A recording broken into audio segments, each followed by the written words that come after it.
Hello guys, welcome back to our channel. তো অনেক দিন পরে তোমাদের সাথে একটা ভিডিও শেয়ার করছি।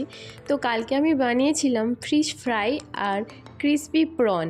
তো দেখতে এতটাই সুন্দর আর লোভনীয় হয়েছিল, সেই জন্য তোমাদের সাথে ভিডিওটা শেয়ার করলাম। কিন্তু দুঃখের সাথে জানাচ্ছি আজকের আমি রেসিপিটা শেয়ার করতে পারলাম না, কারণ আমার সব কিছু রেডি হয়ে যাওয়ার পরে দেখতে এতটাই সুন্দর হলো, তাই ভাবলাম ভিডিওটা শেয়ার করা যাক। আর হ্যাঁ, রেসিপিটা যদি কেউ জানতে চাও অবশ্যই কমেন্ট করো, নেক্সট টাইম অবশ্যই তোমাদের সাথে শেয়ার করব।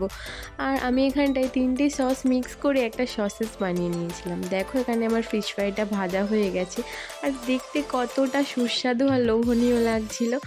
যদি ইভিনিংয়ে এরকম একটা স্ন্যাক্স পাওয়া যায়, কারই না ভালো লাগে। আমার বড়বাবুর রিভিউটাও আমি তোমাদের সাথে শেয়ার করব। তার আগে বলো, কে কে তোমরা ইভিনিংয়ে এরকম স্ন্যাক্স বানাতে পছন্দ করো, সেটা কিন্তু আমাকে কমেন্টে জানাতে ভুলো না। আর এটা দেখো, আমি ভেঙেও তোমাদেরকে দেখিয়ে দিলাম ভিতরের টেক্সচারটা কতটা সুন্দর ছিল। এটা কিন্তু রুই মাছের ছিল, সেটাও তোমাদেরকে জানিয়ে রাখলাম। দেখো দেখো, আমার বর তো রেসিপিটা ট্রাই করে আমাকে 100-এ 100 দিয়ে দিয়েছিল, আর আমিও ট্রাই করলাম। আমার তো ভীষণই ভালো লেগেছে। আমি রান্না করেছি বলে বলছি না, সত্যিই ভীষণ সুন্দর ছিল।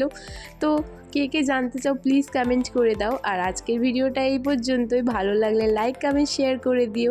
আর হ্যাঁ, অনেক দিন পরে ভিডিও পোস্ট করলাম, প্লিজ একটু সাপোর্ট করো। তো আজকের মতো এতটাই। সবাই ভালো থাকবে, সুস্থ থাকবে। দেখা হচ্ছে নেক্সট ভিডিওতে। টাটা।